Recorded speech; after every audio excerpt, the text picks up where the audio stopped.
حضرت خواجہ معین الدین چشتی رحمۃ اللہ علیہ، والدین کے چہرے پر محبت سے نظر کرنا بھی اللہ تعالیٰ کی خوشنودی کا موجب ہے۔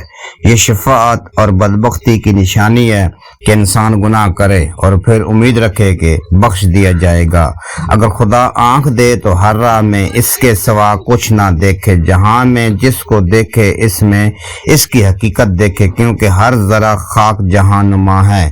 اگر دیکھا جائے تو محنت مزدوری کرنے والا اللہ کا دوست ہے، عارف دشمن دنیا کا اور اللہ کا دوست ہے۔ مومن کی معراج نماز ہے، اس کے بغیر اللہ تعالیٰ کا قرب حاصل نہیں کر سکتا۔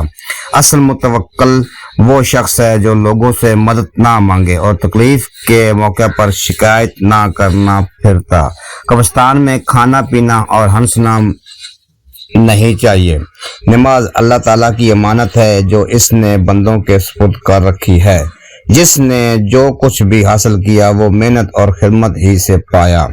مرد وہ ہے جو اللہ کے سوا کسی پر نظر نہ رکھے، دنیا آخرت میں مبتلا نہ ہو۔ مصیبت اور سختی کا آنا صحت اور ایمان کی علامت ہے۔ وہ ضعیف ترین ہے جو اپنی بات پر قائم نہ رہے۔ بھوکے کو کھانا کھلانا، ضرورت مند کی ضرورت پوری کرنا اور دشمن کے ساتھ اچھا سلوک کرنا نفس کی زینت ہے۔